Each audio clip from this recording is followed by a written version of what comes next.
Donc, je reviens d'Australie. Et là, je me dis, quelles anecdotes croustillantes j'ai. Et là, je me dis, j'en ai pas tant que ça. En fait, c'était trop facile.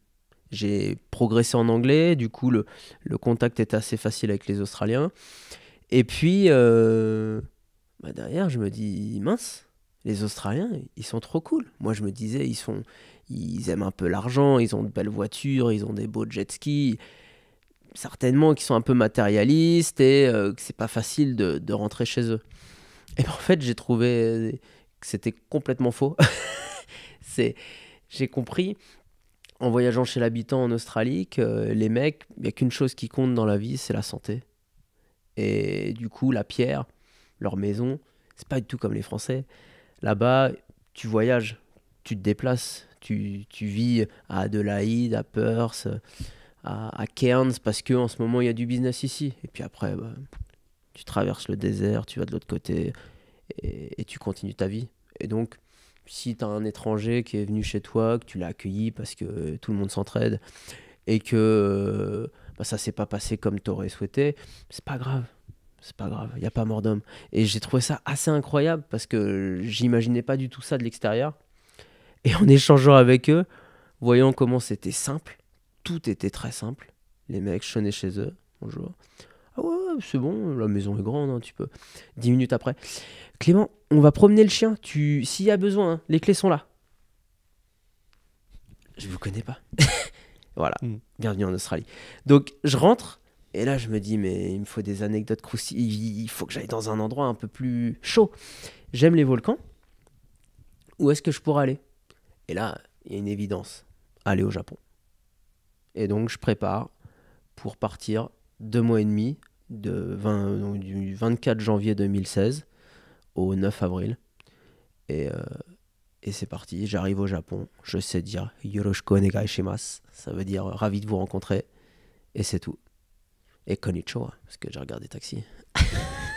Et là, j'arrive. Et en fait, je comprends que les Japonais parlent pas aussi bien anglais que ce que je pensais. À la campagne, ils connaissent pas un mot d'anglais. Et là, je prends une claque, je commence à sonner. Et je sonne à 20 maisons. Et c'est dur. Il y a un soir, il y a un mec qui me dit « Moi, je vais vous aider. Je vais appeler des copains. » Il a appelé 13 copains. J'ai passé 1 heure chez lui. Il passait des coups. Ah, désolé, il peut pas. Ah, désolé, il peut pas. Et à la fin, c'est une voisine qui m'avait vu. Et en fait, ce soir-là, j'étais suivi par la télévision. Et je les ai rencontrés à l'aéroport. Ils m'ont filmé, ils m'ont posé 2-3 questions. Ils m'ont dit « Waouh, c'est dingue ce que tu fais. On peut en parler à notre producteur, te suis ?» J'ai dit « Bien sûr. » Hop, rendez-vous pris. Ils m'ont suivi 4 jours. Et il y avait une traductrice. Donc elle m'a aidé à me présenter en japonais. Elle m'a aidé à traduire ma présentation en équilibre sur le vélo. Et en fait, au bout de 2 mois, je savais parler des bribes de japonais. Je sonnais à 3 maisons. Et en un quart d'heure, je trouvais des hôtes. Voilà. Et alors, est-ce que tu as trouvé ce que tu étais allé chercher, à savoir des anecdotes croustillantes? Ah bah oui. Tu peux nous en parler un peu? La meilleure, elle est d'un bon niveau. Je cherche, il est 15h, je suis dans un petit village. Un petit village, peut-être à 1000 bornes à l'ouest de Tokyo, donc sur Honshu. Et là, je cherche un okonomiyaki, c'est une sorte de crêpe. Je veux me faire plaisir, crêpe salée. Et je rentre dans ce qui pour moi est un restaurant. Et puis je vois en bas de l'escalier des chaussures. Donc je retire mes chaussures, je monte, j'arrive là-haut. Bon, je me dis ça ressemble plus à un salon de massage. Il y a plein de zones qui sont fermées. Je sais pas si j'étais dans un salon de massage chez quelqu'un ou j'en sais rien. Je redescends.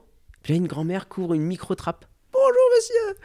Bonjour, je voudrais manger okonomiyaki ikimashita. Je voudrais manger un okonomiyaki. Elle dit, ah là là, mais c'est fermé monsieur. Alors allez voir le restaurant par là, mais je sais pas si c'est ouvert. Ok, au revoir madame. Et là en fait, je marche et il y a une nana qui s'arrête.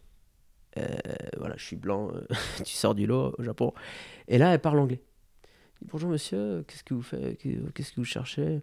Je dis, bah voilà, je voudrais manger un okonomiyaki. Elle dit, ah, il y a un restaurant qu'on fait, mais il est fermé. Vous voulez monter? Je vis au-dessus. J'arrive dans un moine, dans un temple. Elle vit avec un moine. Je sais pas, c'est étrange. J'arrive dans... Et puis ils ont une fille. Genre, voilà, où suis-je? Incroyable.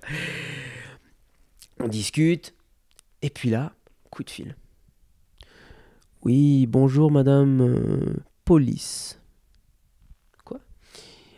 Est-ce que vous seriez par hasard avec un homme avec un pull bariolé et moi j'ai mon beau pull Saint-James, ma marinière.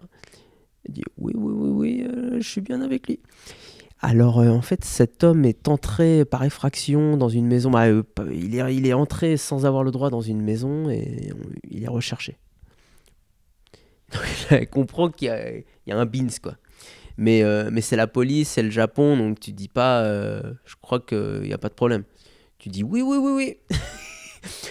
Et elle dit on arrive, mais on arrive 1 heure plus tard. C'est méga drôle. On va prendre notre temps, je comprends pas pourquoi. Et en fait, je suis rentré chez cette dame, il y a la voisine qui a tout vu, et elle va voir cette femme. Elle lui dit mais c'était qui? Qu'est-ce qui s'est passé? Donc elle raconte, et cette voisine a peur, elle appelle la police. Elle se dit il y a un loup. Là, la voisine, elle n'a pas tout compris de ce qui s'était passé, mais elle appelle la police, et la police appelle cette femme quand même. Ils disent bon, qu'est-ce que vous avez à nous raconter? On a eu écho qu'il y avait un blanc, parce qu'ils sont un petit peu racistes. Il y a un blanc qui est rentré chez vous. Et là, il dit oui, il est monté, il est arrivé là-haut, il est redescendu, il m'a dit je veux manger un okonomiyaki, et puis il est parti chercher son okonomiyaki. Pourquoi? Et là, la police lui dit mais quand il est monté, vous étiez avec lui? Il dit bah non, non, il est monté, il est redescendu. Ils disent ok, on envoie un hélicoptère.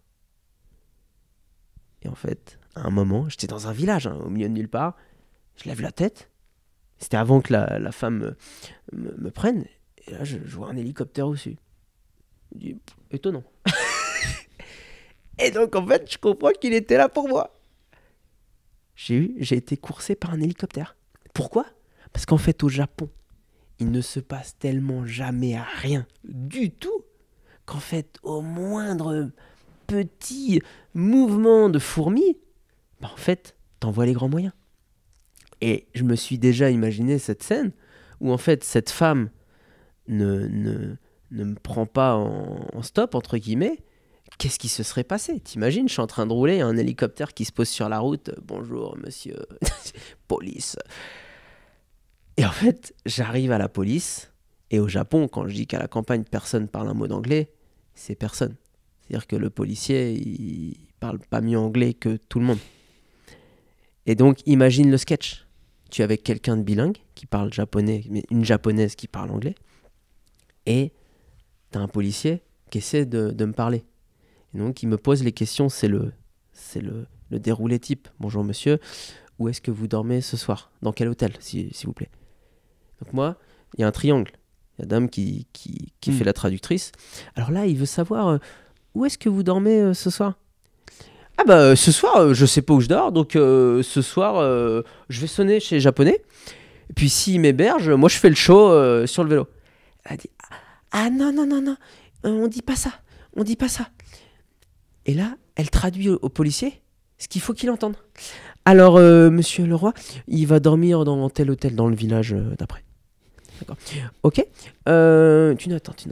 Monsieur Leroy. Et en fait, c'est juste une grosse blague. Je passe une demi-heure ou 1 heure avec eux. Hop, je repars. Là, il me dit c'est bon. Ouah, c'était chaud, mais fallait y mettre du vôtre quand même. C'était une grosse blague. Moi, je racontais juste la vérité. Et en fait, on repart et tout rentre dans l'ordre. Et voilà, j'ai été coursé par un hélicoptère. Vive le Japon. Ok, définitivement une culture différente.